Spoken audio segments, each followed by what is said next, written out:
Hello, and welcome to the Crossing the Line podcast. I'm National Treasure, Charlie Cullicutt, and joining me as always, Jim Buff and Jawline, Oliver Rednall. And speaking us today, a screen veteran of television and cinema with such credits as Brestoff, Hustle, Peterloo, and as Chief Inspector Japp on the long-running detective show, Poirot. Philip Jackson, thank you for coming on today. Thank you for having me. Philip, as you've had so many years in the industry and you've worked in stage, screen, and film, how do you feel the challenges you've faced from when you started out has changed to where you are now? Oh, that's a big question, because it is very different. I know when I started out, it was a very straightforward route into the business, and that's why going and working in repertory theatres, so virtually every town of any size anywhere in the country had a theatre which had a permanent company. And if you got into one of them, you could work for quite a long time and sort of get to know your way around a stage at any rate. Now, I went to Liverpool Playhouse for like 18 months to start and did a play every 3 weeks, small parts at first and then getting bigger. And that was a way in. If I was starting out now, I don't know what you'd do really, because you wouldn't have that opportunity to kind of just be comfortable in the environment and get to know what it was like to do the job. I don't know. The challenges of actually doing the work have not really changed when you're doing it, I don't think. Do you think it would be beneficial for repertory theatres to still exist for actors rather than just going, say, through a drama school route or taking classes? Well, I mean, people did both. I mean, they'd go to drama school and then go to, theatre. I mean, not everybody did. I'm just saying that you didn't have to. You did have to work for a certain number of weeks before you could get a full equity card. I don't think that applies anymore. So you'd have to, I think it's 40 weeks or 42 weeks, maybe, strangely, before you could work in the West End or on television, I believe. And you'd have to get, those weeks. And so the quickest way of getting the weeks was to do long term in a theatre, because you'd be working a lot of weeks. But no, you didn't necessarily have to go to drama school. I mean, people often went to drama school and then went into rep theatres. But no, I think it was useful just to kind of as a way in. I suppose you're more on your own. If you're starting out now, you're kind of on your own, and I don't know, just taking it job by job, which you do eventually anyway.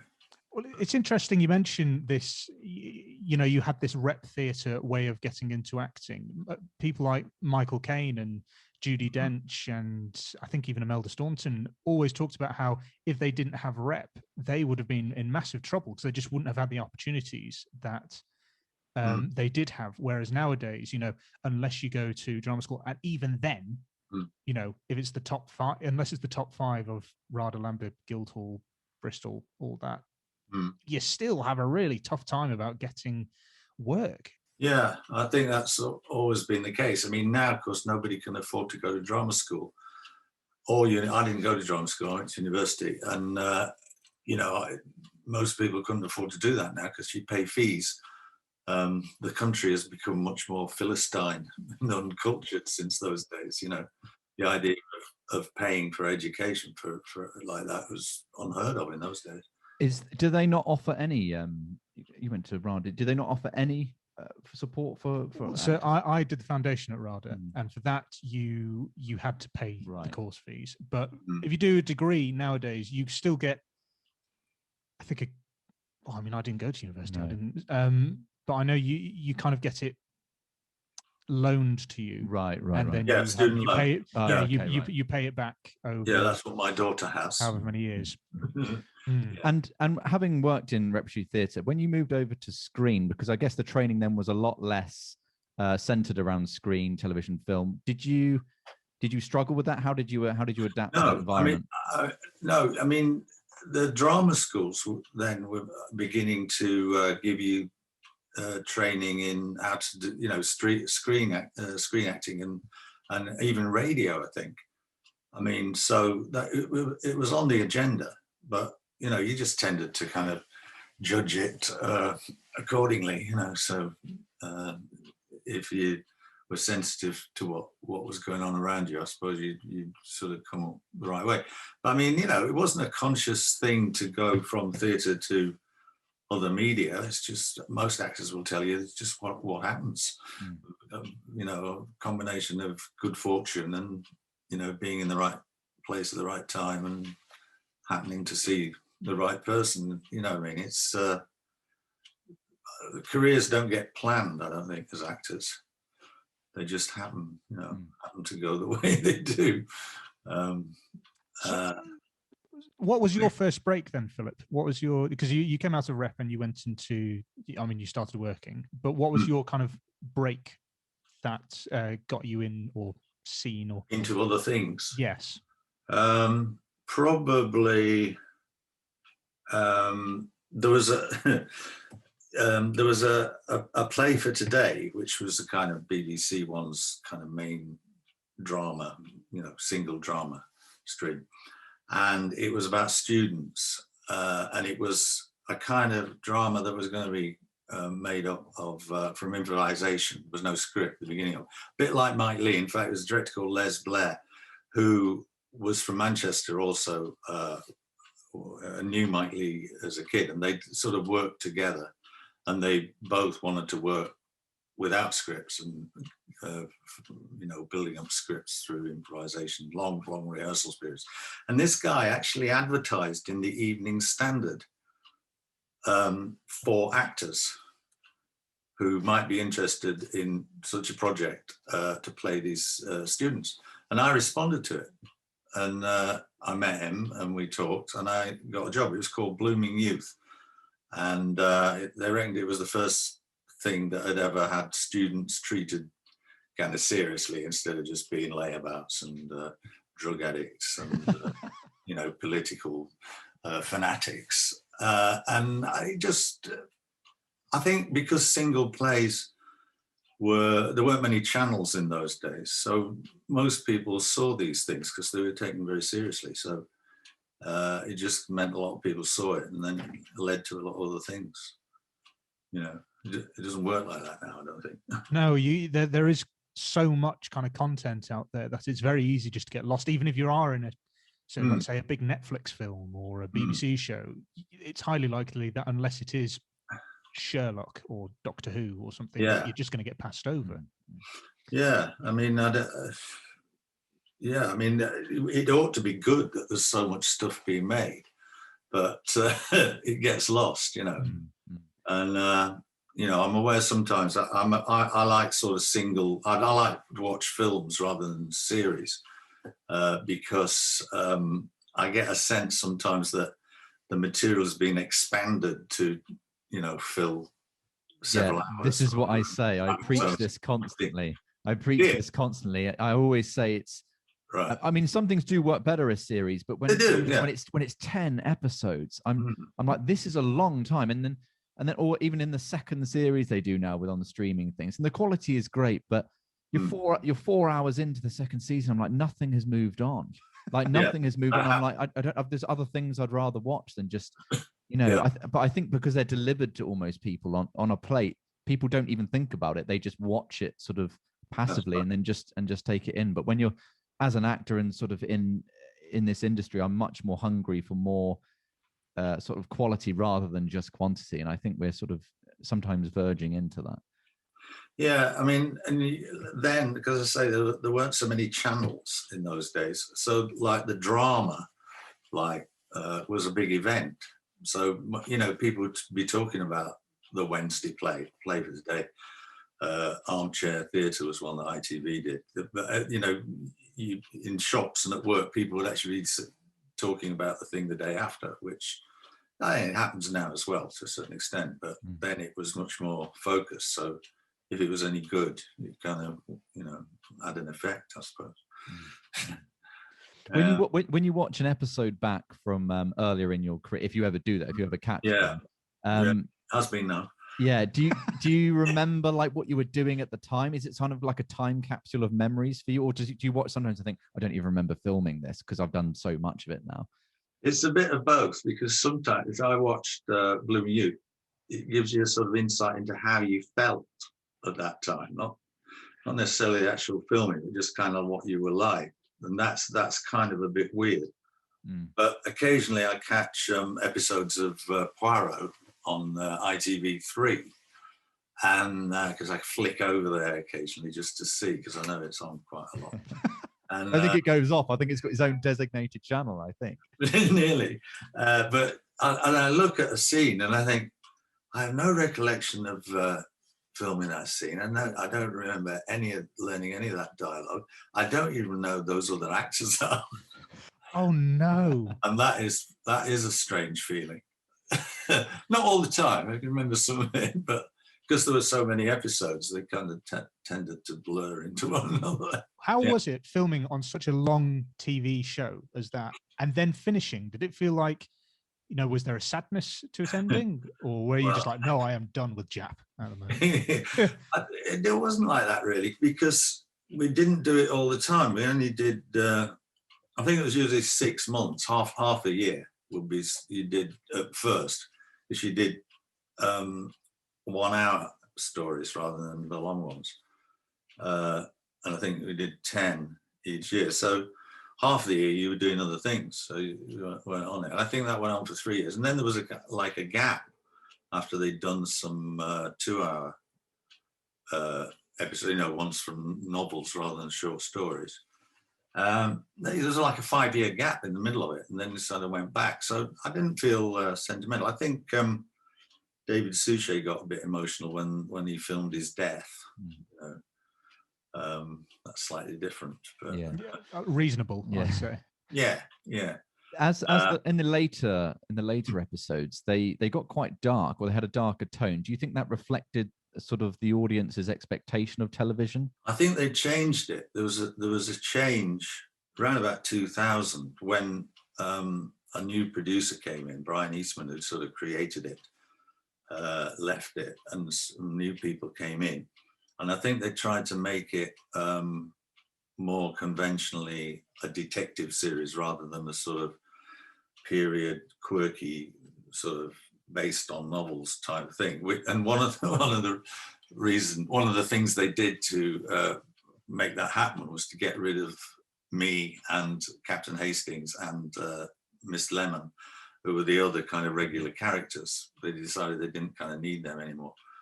Having said that, on some of those shorter ones first off, I was certainly put into some ones that I wasn't in the original book. Mm-hmm. So it changed. It became darker and more Netflixy. Yeah. Do you invented new adjective? That's it. We'll write that one down. How did that role come to you then? Was it through your agent? Was it someone that you knew working on the production? Did you have to wait a long time before you knew that you'd won the role? It was exactly the same as any other job. You got a phone call from your agent, go in, meet these people in a room. Maybe I can't remember whether I even had to read. I think I had to read. A scene with the producer and the director and the casting director at London Weekend in those days. And then a few days later, they said, oh, yeah, fine. I mean, we had no idea it would go on for so long. Initially, it was just, one season, they say now, one series. So it just came up like any other job, I didn't get vetoed by any people. Not while I was there. Was there much more sort of, talking from an actor's perspective, and everything is now as instant through email, you rarely even get a phone call, but how was it done then? Would you get a phone call and then told to pick up a script, or would you be given the script on the day? That's interesting. I suppose you would get a phone call. That's the thing I really miss with agents, actually, is that you don't get phone calls anymore. You just get emails. So you don't get the tone of what's being said or what I'm saying. The message they're trying to tell you whilst telling you to get in there. Yeah. And you don't sort of get to know who you're dealing with as well as you used to. Let's put it like that. But they'd send you a script by post, and it tended to be the whole script. The thing that gets me nowadays about being auditioned for things is that you usually or often you'd only see the bits they want you to prepare for the day, so you don't really know what the overall concept's like. I think actors are much lower down the food chain than they used to be. Yeah, I bet they are. And sometimes you don't even get the scenes. This is so secret. Yeah. Here's another scene from something else that is nothing to do with that, and you have to read that instead. Yeah, yeah. I don't know why it's all has to be so secret, Well, yeah, it's going to come out in 6 months anyway, isn't it? Yeah, but NDAs. Yeah, that's it. NDA. I've signed so many of those. I'm like, just keep the same one and reuse. I'm not going to tell anyone anything. I don't even know. I haven't even given the script, so I don't know. It's strange, isn't it? Working in Poirot for such a long time, did it ever prevent you from doing any other work at all that you wanted to do, like maybe a theatre run or a film elsewhere? Well, it's funny, you see, because you only worked on it half a year, and then there was a big gap. I didn't really get a sense of that. And I know, funnily enough, I saw Hugh Fraser yesterday, who plays Captain Hastings. He was saying that he thought it kind of harmed his career, the part he played, because he was like very much the right-hand man of Poirot. He was on screen a lot, and not necessarily at the forefront of the action. Sure. Whereas at least when I came in, it tended to be like I was there to do something and do things, and then I'd go away again. Yeah, like a driving force to bring sort of a change to the story. Yeah. But so I don't think it did, and I did lots of stuff in the gaps between. I didn't feel it was totally dominating my life. Did plenty of theatre and other TV stuff. So it didn't feel so bad, really. It's not like that was all I was doing. Let's put it like that. Going from scripted stuff like this to working with, we mentioned that you worked on Peterloo earlier. Oh, yeah. And Mike Leigh's work is very kind of collaborative, improvisational in a sense.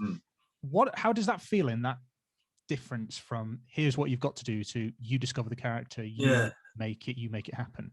I don't know. I think if you've got any nous about you just kind of have to really adjust to what's required and what's needed, and even to the extent where certain directors, certainly in television, don't really want to talk too much around and about the thing. There's no time, so you just kind of get on with it, and I think you realize you just have to gauge the situation. But certain different methods of working. I mean, in the theatre and in film and TV, directors don't know what other directors do. So you know what I mean? There's not a kind of set formula for doing it. So if you're working certain persons, say in the Royal Court or the Bush Theatre, because I tended to work in those fringier theatres, than if you were doing a play in the West End. Just very different how you kind of go on. And the actors, I think, who are not flexible enough to kind of sense that, will have a bad time. But I was about to say, he's certainly a director I've heard that doesn't really take prisoners in that respect. If you can do the work, then he really loves you. But if you, you can't pull your own weight, then you'll be in trouble. Yeah, it's a very different film as well, Peterloo, from his previous work. Yes, it is. Yeah, the scale of it, it's quite a shift of his sort of directorial filmography, really. It is, and it was quite tricky in that respect because normally you go back from the character from birth and go through their life story to the point where they meet the other characters who are going to be in the film. There wasn't enough time to do that, so you had to just sort of shortcut that. So sorry, what you just said, this is what he would usually do. Yeah, in rehearsal, you'd sort of work with him on your own until the point in this character's life when he would meet the other characters you're going to work with, and from then on you do improvisations so that what the two characters know about each other has come from the rehearsals and actually kind of being experienced rather than written down. Did you know Mike Leigh before working on that? Yeah, I did. I worked with him in very early on, right just after this Blooming Youth thing, because he was connected with Les Blair. So I did a play at the Royal Court, which was called Dick Whittington and His Cat. It was at Christmas, but it wasn't a pantomime. It was about a bloke called Dick Whittington who comes to London and to make his fortune. Yeah, he says the pavements have got gold on them or something. Yeah, isn't it? Yeah, that's right. Streets are paved with gold. Yeah, that's right. Yeah, they weren't. And then I worked another film with him in the 80s called High Hopes. There was a long gap between his first film, Bleak Moments, which was made in about 1968, I think. His next film was High Hopes, made in late 80s, 88. All the stuff in between was TV. But yeah, because he did the Abigail's Party and things like that, didn't he? Yeah, he did plays, and he did TV films, but not actual features. So yeah, so I kind of familiar with that. A lot of actors can't be bothered to do all that. They just don't want to do it. But it's fun. It's great. You're going every day, and you don't really know what's coming, and you sort of build it all up. Is there an episode of Poirot that you haven't seen that you were in, or have you seen them all? I think I've seen them all. Yeah, I think they used to go out on Sunday nights, so I think we tended to watch them. They didn't send you, tapes beforehand. So yeah, probably what. Yeah, I've probably seen them all. Yeah. Was that the role that made you most recognisable to the public? I think it probably did. Yeah, it's usually that if people go, oh, I've seen you. I know. Don't tell me. I know who it is. You're on that. Yeah, it's not always that, but yeah, it usually is. You never fancy just saying a different TV show just for the laughs? It has been known. Oh, have you? Good man. Just say, I'm not an actor. No, I wouldn't do that. That's not right. Have you ever had any really odd fan encounters, like people who are super fan? Because obviously, being Agatha Christie has got such a following, and being such sort of a cult TV show, especially in Britain. Have you ever had any really odd fan encounters? No, I mean, you get letters from all over the world, like Japan, Russia, China, all of Europe. So I mean, yeah, people pretty obsessive about it. It's really the most iconic adaptation, really. I know there've been several films and a few other TV adaptations of it, but because it ran for so long and such a recognizable cast and such well cast, I guess it resonates with the people. And it's still being played and watched as much as it probably was at the time it was originally broadcast. Yeah, it seems to be. And I think a lot, the money was on the screen, the design of it and the look of it, the period thing is very important, a very essential part of it. But it's funny because David Suchet, I don't know if you know this, was in an Agatha Christie Poirot story. Peter Ustinov played him, and he played my part. He played Inspector Japp. It's called 13 for Dinner, right? And we did it. It's called Lord Edgware Dies when we did it. But I think that's the original title. Anyway, it was updated to the 1970s. Right. Okay, then. And it just didn't have the same kind of mystique. It didn't have the same kind of atmosphere. No, that's right. That's right. No, it's got to be set in the sort of period time to give it that kind of romantic feel. I think. Yeah. My great friend of mine called Kevin McNally played my character in that, and I phoned up and asked him jokingly if he wanted any tips on how to play the part. Any notes on the character? Yeah, sort of, as a joke. And he said, I don't think you should worry too much because I die after my first scene. Yeah, I was going to say, was he even in it? And I remembered in the when he went, yeah. Oh, that's sad. Oh, well. As far as I know, my version's hasn't died. He's still around. Yeah, well, at least I didn't get rid of you. That's good. That's good. Yeah, yeah. Well, there was a gap after about 2000 when they did lots of other episodes without us, but then we came back. You're aware of that. Later on, and did the sort of end ones when we were all a bit older. So when it did before that gap, did you assume it was over? Was it sort of sold to you as this is the last episode, like goodbye everyone kind of thing, or was it just left as in we may do some, we may not do? Yeah, some? It was sort of more. Yeah, we may do more, we may not. I think we kind of assumed.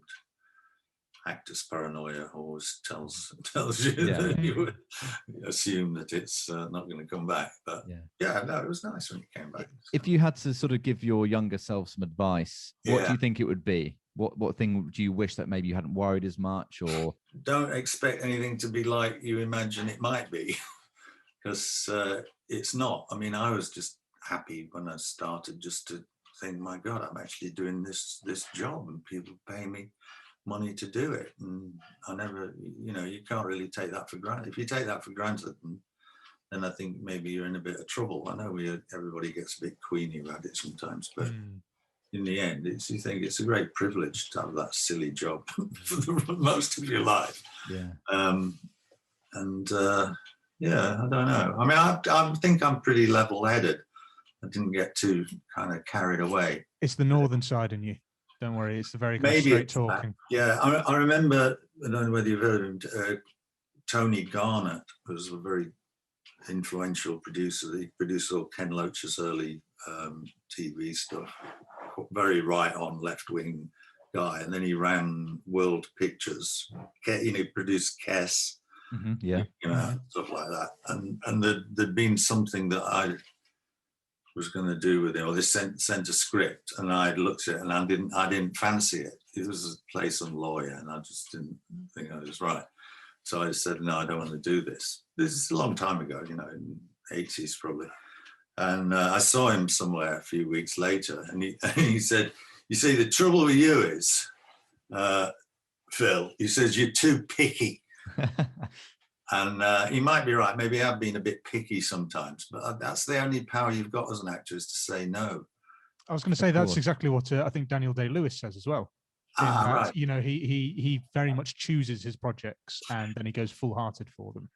Well, he certainly does, and he's a great example. I mean, but it's just that thing sometimes that if you don't, you shouldn't feel bad about not liking something that, you know, not doing it.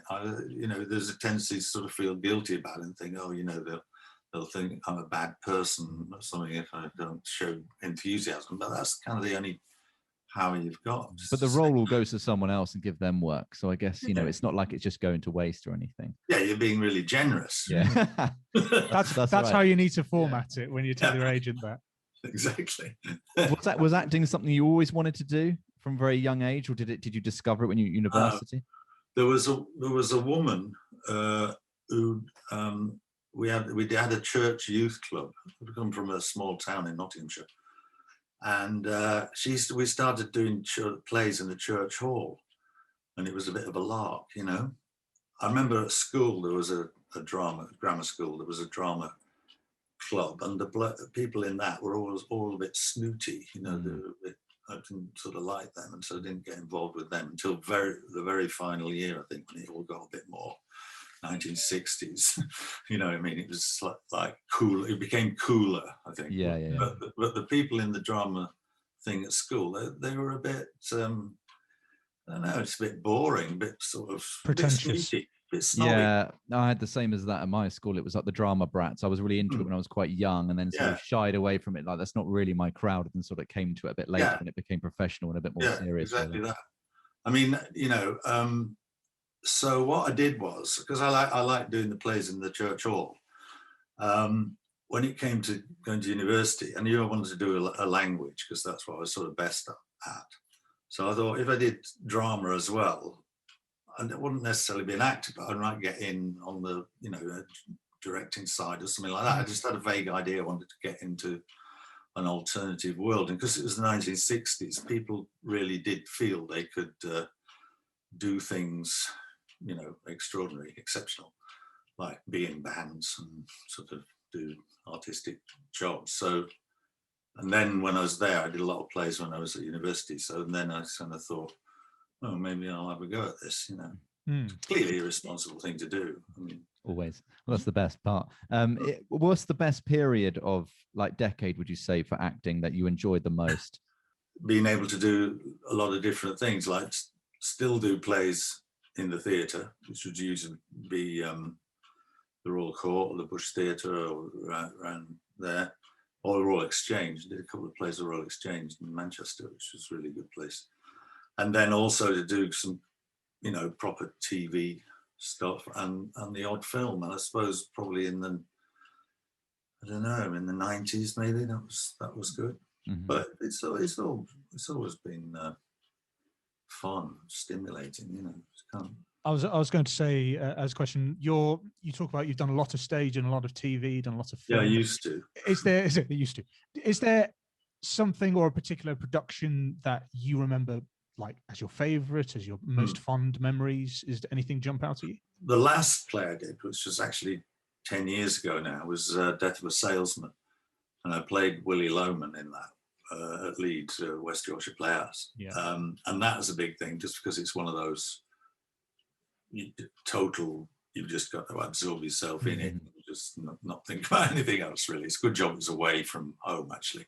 Yeah. Because, I used to get up at 6 o'clock to learn the lines, then do the thing. And, I'm sure if I'd been at home with my family, I'd been unbearable to be with. But that was a high point, and a great director, Sarah Esdale, who, it was just a great thing. But when I first was in London in the 70s, there was a fellow called Mike Bradwell, who's still around, who formed Whole Truck. There's a Whole Truck Theatre Company, I don't really know about that, which is a fringe theatre company that did a lot of touring. Anyway, there was a comic strip in the Daily Mirror called The Fosdike Saga, which was about a very silly, politically incorrect comic strip about tripe magnates, people who sold tripe as big business. It was a kind of metaphor for capitalism, set at the turn of the century, at the turn of the last century, like 1903. And it was just a total mishmash of sort of silly ideas and very irreverent, irresponsible things going on. And in this, I played, I think, 17 different characters, like coming on and doing different things at different times. Very, like, I don't know, it was quite a unique sort of form of theatre that you probably don't get very much now. And the highlight of that was that I played a downtrodden miner, in a pit, in Lancashire, and did this scene. And then I ran off one side of the stage, then came off on the other side of the stage very quickly as King George V. As you do. So that, it's that gives you the idea of what was going on, and it was just great fun. Was that costume changes as well? Yeah. Oh, great. Yeah, they got their money's worth of you that time, didn't they? Yeah, but that happened. It went into First World War, so you'd be playing German air ace, and then be playing sort of somebody posh leader in the British Army. It was just great. Just every night was just a lark, and it was about 6 of us in it, and we all played different characters, and it worked. The audience liked it. Do you think the industry is missing things like that now? I don't know. It's probably of its sage. I don't know. It was, but it was constant references to contemporary things, but set in the past. So it was like a mishmash of. You got a review in like learned weekly journals like New Statesman, who said this is the essence of Britain in the 1970s, and it took it quite seriously. We were just larking about and being silly, really. Again, having one of those, I can't believe I'm being paid to do this. Yeah, kind of moments. Yeah. So that was a big one, and as I say, Death of a Salesman, because that was like proper sort of. You just had to take a deep breath and get into it, go for it. In between acting roles, especially earlier on, did you have to work in other jobs very much, or did you? What was the worst job you ever did? Well, I don't know if it was worse, but the first job I did, because my father had a typewriter office equipment shop, is I was an audio typist, which meant I was a temp. You know that? Have you ever heard that? Yeah. We've definitely temporary heard that. Casual worker kind of thing. And I used to go to sort of legal lawyers' offices in Lincoln's Inn and Fleet Street, around that area. And you'd have they give you a tape recorder, and the bosses dictated letters, and you had to type them. You put headphones on and type the letters. And I did that for quite a long time. I was always the only bloke there. It was usually women, which was quite a nice thing. And for all kinds of reasons. And then I was a minicab driver for quite a long time, which I also liked because I got to know London really well. I was about to say, I bet you met a whole host of people doing that as well. Yeah. Assuming that they wanted to talk to you, of course. Yeah, some did, some didn't. But I don't know, without being sort of pretentious about it, I think that they were important things to do to kind of keep you rooted in reality. And you especially if you're working with somebody like Mike Leigh and Les Blair, you sort of use things almost without thinking, you know. Well, it's real people, isn't it? You're dealing with real people rather than real folk, you know. Yeah, that's right. Whereas if you've been to Eton and Cambridge and just come in, or been an actor from age 11 or whatever. Yeah. I can only imagine that people like Leonardo DiCaprio have only ever known one style of life because of that, and never, you know, had these jobs where really nobody, without being harsh about it, nobody really cares that you're there. You're just doing it.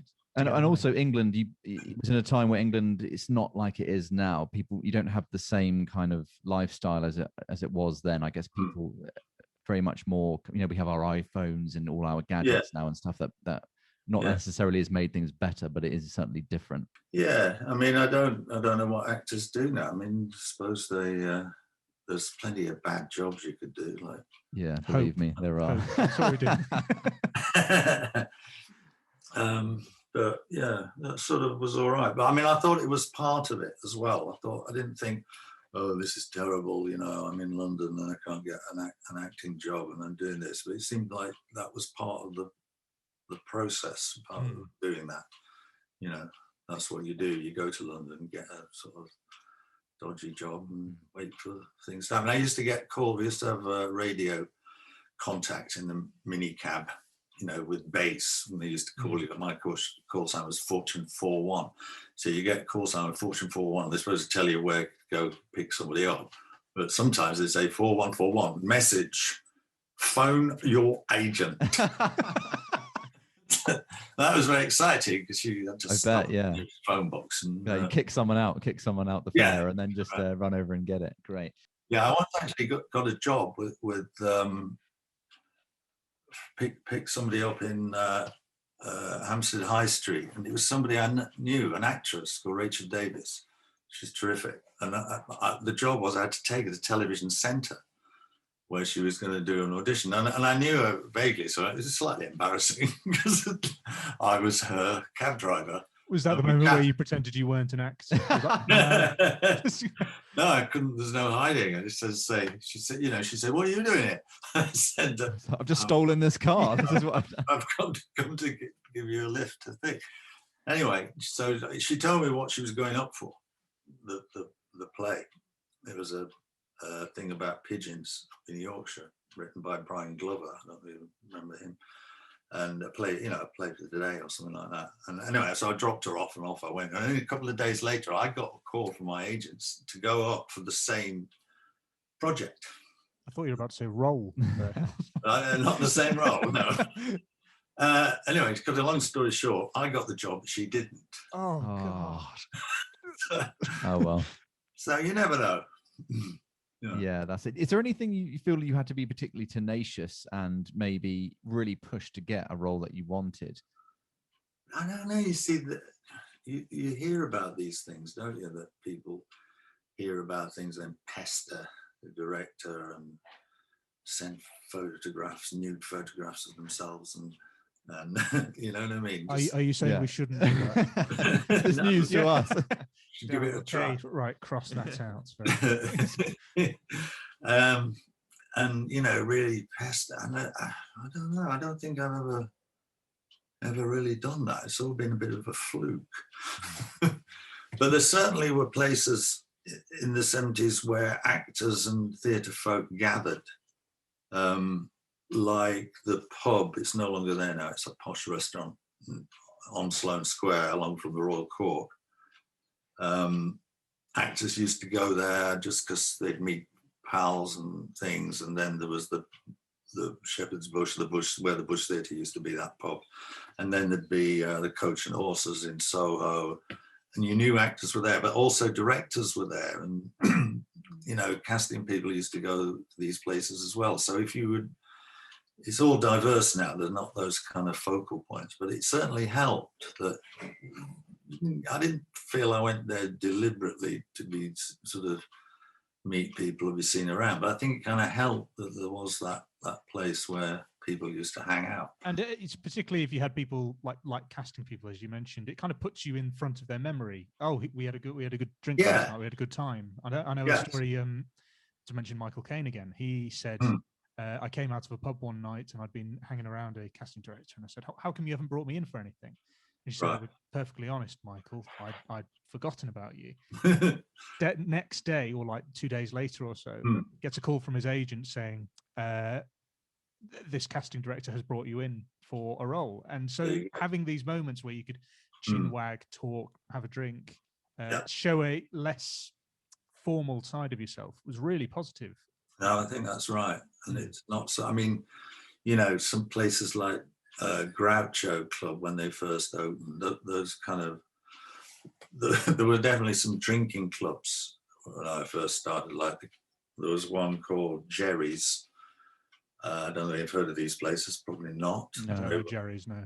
Jerry's, the Buxton Club, the Kismet. This is when pubs used to close from 3 o'clock in the afternoon till 5:30. They weren't open all day in those days. Were you aware of that? No, I didn't know that. Yeah. I knew they used to open to like 4 a.m. sometimes, but... Well, no, but I don't know when it changed, but when I first started going to pubs, they opened about 11 a.m., then they shut at 3, and then they opened again at 5:30. It was normal. That was the licensing hours. So in London, these clubs, the big thing about these drinking clubs is that they were open all day, so you didn't have to stop drinking at 3 o'clock. So places like that were very theatrical, very kind of, the ones in the West End obviously got West End actors and that going in late at night, but there were a lot of drunks around as well. That's changed a lot. Yeah, actors used to go to the pub before doing a play, in the evening, used to meet in the pub for a couple of pints and then do the play. Working with actors today, you spoke a little bit earlier about advice you'd give yourself, but do you think there is anything in the average, if you can say the average, but like actor today that is missing, that you think actors the qualities are missing today, that you would like to see bring back or work more on skill set or anything really?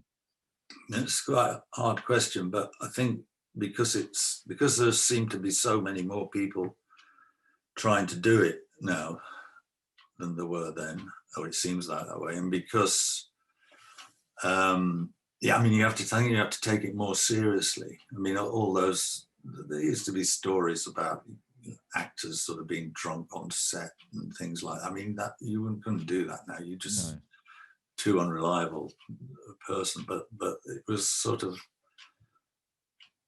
it was freer, I suppose. It was like a bit more. I don't know. Everybody was serious about doing the work, but there was a kind of the boundaries were a little bit more blurred, maybe. Yeah, and it was. I'm not saying it was more fun. Certainly not. It's always great fun when you start working with people. I mean, that's why it's difficult doing stuff. I've done quite a few radio plays over the year on from here. With the home recording setup. Yeah. It's not the same as being in the same room with of course people. Not. You can't relate. But I think it's harder now for people, and I think maybe when you're young, you do expect that you'll be catapulted straight into something really big. We didn't expect to sort of get really good stuff straight away, whereas you can now. You can be. If you get on the right thing, you can become very famous very quickly, it seems to me. And maybe that side of it is a bit more on people's minds than it was when I started. Yeah, rather than about the work, they sort of want the fame the hungry. Instant fame and money and just to be renowned that comes with that. Fame and money and sexual partners, I think you're trying to say, aren't you? Yeah. Charlie speaks for himself here, but of course. As you can see, I'm separate. We're not in that. So is there anything in your kind of career that you wish you'd done or things that you would like to do in the future? I've always enjoyed being in films. I've been in quite a few films, but I've always enjoyed that, something about that more than most TV stuff, because TV is very pressured on time, and there's something about being in a movie where everybody's very focused on it and the whole thing, what's surrounding it. I watched The Fourth Protocol the other night that you appeared in. Great film. I did. Great film. That was very embarrassing, actually, because we went. There was a whole sequence in that was cut. Oh, really? Because you were like a surveillance operative, weren't you? Yeah. And there was a thing on a train with myself and Michael Caine, sort of following somebody. And anyway, we went to see the film and it was cut, and it was slightly embarrassing because we went and thought, oh, really? Because there wasn't much of it left. But I think that photograph was on the DVD case, which was a great claim to fame. Maybe it's included in the like special features. Maybe you can get hold of the deleted scenes. Sometimes they add them. But there's something about a film that is more, I don't know, it's just it's a self-contained vision. It's a self-contained thing, and everybody's very focused on it. And with TV, I think the audience can have I always think this, like when a second series comes, often the audience didn't like that, so we'll change it. So rather than being one person's creative vision, it's kind of been manipulated slightly, rather than being one sort of directors and then pulling his team or his or her team in and creating this one thing. Whether it's bad or not, it doesn't matter. That's how it was put out. That's right. Yeah, I think that's right, and it means there's a certain atmosphere, there's a certain thing about it which I wish that maybe I'd done a bit more of. I mean. And some of these things are really quite obscure. I did a thing about 7 or 8 years ago now called Patrick's Day in Ireland. This is this call from this guy, Dublin director, and I don't know. It's just a very low budget. Nobody got paid hardly any money, and it just you just came together and did this thing, and they were all charming, and everybody was like seemed very bright and creative, and you had lots of fun in the pub afterwards every night, and kind of I don't know, it's just a great thing. It's called Patrick's Day. I recommend it. Nobody's ever seen it. No, I saw it on your filmography when we were looking through it, but I also saw that you were in Scum. Yeah, well, the film, not just some sort of sewage on the side of the road. But did you have fond memories of filming that? Because that's an excellent film, quite a hard-hitting film. Yeah, well, he was a genius, Alan Clark. I mean, he was just like pretty one of these blokes who really gets you going. And a very depressing thing to do. We did it actually in a mental hospital in a place called Shenley, which is north of Elstree. And they'd given the owners of this, or the people who ran this mental home, a false script. The script that wasn't actually what we were filming, because there was a main hospital, but then there were these sort of smaller blocks, and we took over one of the smaller blocks, which became where the film set. And it was very depressing because you had some horrible bloke came and picked you up in this bus and took you to this place, and you couldn't kind of go anywhere afterwards. Just sort of a few mad people used to shout at you at lunchtime if they saw you around. And it was quite depressing, but it's good work, good thing, I think. I know obviously it's been an unusual time with the pandemic and everything, but do you have anything booked that you're working on? The only thing, as I say, I've been doing over the pandemic is some sound stuff from here, some radio stuff. There's a bad thing going on, or has been going on, that actors of a certain age are not being insured by companies, film and TV companies. And I actually lost a job like last November because of my age. I am over 70 now. That they said, I was offered the job, but then they said, I'm afraid you can't do it because we can't insure you. That was ensuring that I presumably wouldn't get ill, and they won't be, they'd have to stop filming. I think that'll maybe stop now that people are vaccinated, but it certainly affected quite a lot of us. Yeah, so that was just because of COVID. That wasn't because of anything else. It's a COVID thing. Oh, I was going to say that's pretty harsh. I was quite surprised. Yeah, that's a COVID thing, definitely. As I say, it's happened to other actors. And there's also actors similar age have been doing things. It depends whether the production company is prepared to pay the insurance premium, a higher insurance premium for that kind of thing.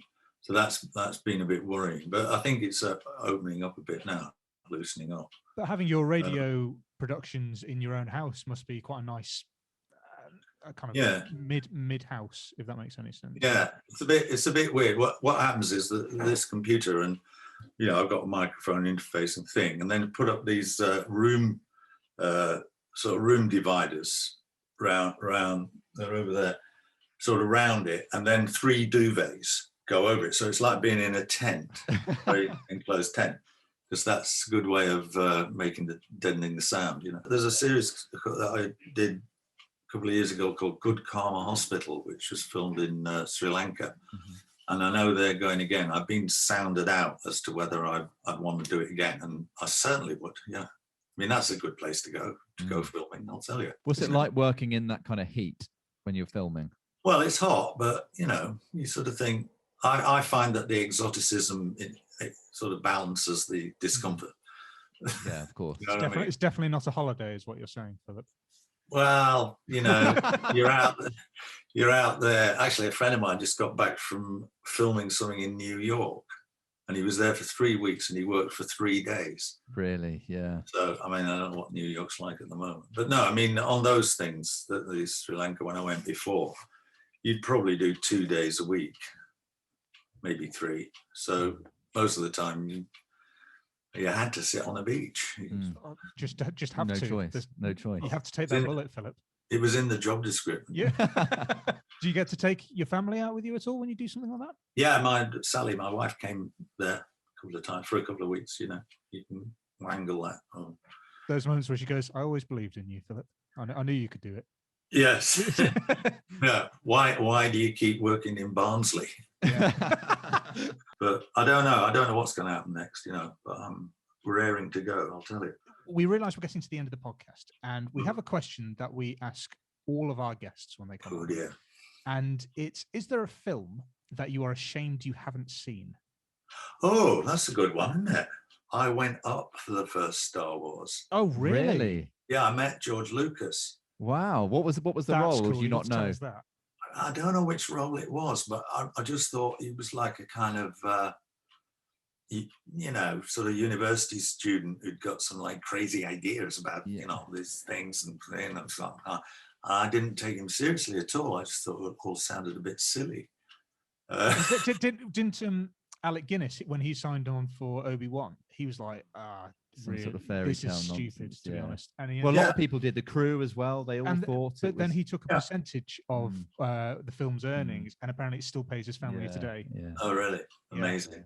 Yeah, I mean, I did feel a bit like that because it was about probably the first one. It's episode 4. Oh, it was called. No, it was. Oh no, it's just because they did the prequels. It was the first one in 1977. It would have been. Yeah, that sounds about right.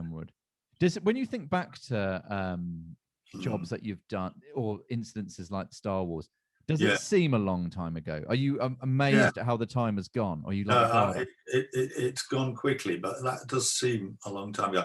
I also went up for Raiders of the Lost Ark. Really? Whoa. Yeah. Wow, these are some great ones. Spielberg was there. There was another guy there who was probably a producer. And I remember they kind of slightly argued about this character that I was up for. I can't remember what the character was, but I think the producer said something like, Stephen, I think it would be really great if this character had no hair. You're like, just shave it off really quickly. It worried me slightly. But Spielberg then turned to him and said, "That is the most stupid idea I ever heard." And I thought they were going to have a big argument about this. That's all I remember about it, but I didn't get the job. Wow, that's great. It's great to hear stuff like this because it's sort of forgotten about and it's never publicized. So these are real people who are sitting in a room at Elstree or somewhere. Yeah. At the time going in the room with them, were you aware of quite their... No? Well, it was 81, 1980, wasn't it? And Jaws, what was that? 70... so they were near the beginning of their career. Like you probably heard of their movie. Oh yeah. So Close Encounters had been out, hadn't it? Yes, at that point, right. But George Lucas wasn't. He'd only done American Graffiti and maybe one other film at that point. So everyone thought like, no, Star Wars is going to be naff. It's rubbish. In that you thought it was naff. Exactly. How did they describe it to you? Well, the dialogue is quite clunky, isn't it? And the script and things like that. I don't really remember it in that detail. But I just thought it sounded a bit silly, like planets and stuff, you know, outer space. And Is there someone you've worked with maybe earlier on in your career that was a real hero of yours and had an influence on you that you learned a lot from, maybe being on set? well, I mean, yeah, as I say, I worked with Michael Caine. He was completely normal. It's not just the Fourth Protocol. There was also Little Voice. Oh, that's right. Oh, yeah. yes. Yeah. What was You know, like working on Little Voice? He was very he was exactly how you find him.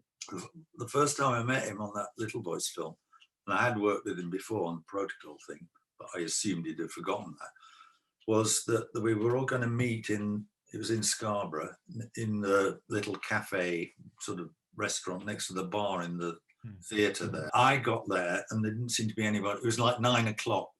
We were going to meet the producer and the other actors just as a sort of introduction. Here we all are kind of thing. And I got there and there didn't seem to be anybody there. It was me slightly earlier. But there was one person there at the end of the room on his own, and it was Michael Caine. And he said, "Oh, hi." And he said, I said, "Oh, it's me." I said, "We worked together on protocol." He said, and then he remembered. And then he said, "Do you want a drink?"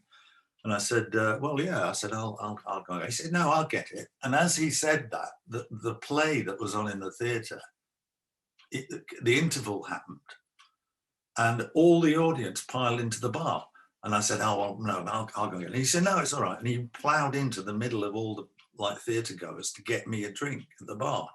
And then, you know, obviously a few people said, you know, it's my game. But I just thought that was big of him to sort of do that. You know, some people would have just thought, "No, I better not go in there. I'll just get pregnant." It's like what we were saying earlier about humble beginnings and things like that. It sort of creates your character later on. Because you'd worked with the director of Little Voice before, hadn't you? Or again after? Mark Herman, because Brastoff, That's right. That's right. Yeah. Was that Brastoff was before that though, wasn't it? Little Voice. Yeah, it was. That's right. Yeah.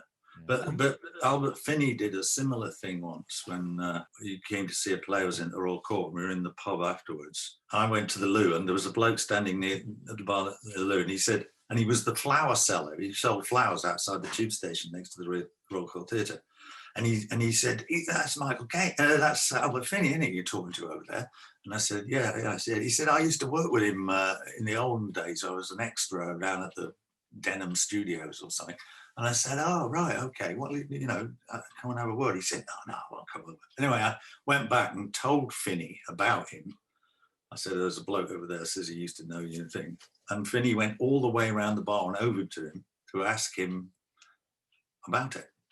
And I just thought that was so generous, I mean, that would have made that bloke's night for, year.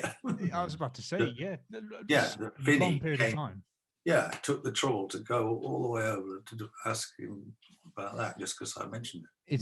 It's such a great privilege to hear these really simple stories, because we will never work with Michael Caine probably, or you know, and things like that, and probably Spielberg and things like that. You know, we've got other directors that are up and coming, and so it's more likely that we work them. So it's amazing to hear these things firsthand from a sort of an actor like yourself. It's a really, really appreciate it. It's between really the two of us, we're glowing inside. Yeah. Well, it's nice. Talked about a handful of heroes of ours just there. So even though they're stories that, you know, then they're not, "Oh, he did this and he changed my life" kind of stories. He went and got me a pint. Yeah, those little moments, exactly like Ollie said. It's just like, oh, it's so great to hear. Yeah, to be honest, I've never seen Sunset Boulevard. Well, that's your homework after this. Next time we have to you order on, that and get Absolutely. on that. Yeah. Excellent. Well, Philip, it's been absolutely brilliant having you on. Thank you so much. It's been good. It's been great. Excellent. And for all of our listeners, thank you once again for coming on and listening to us. Please make sure that you like, subscribe, share, tell everyone about us, and we shall see you next time.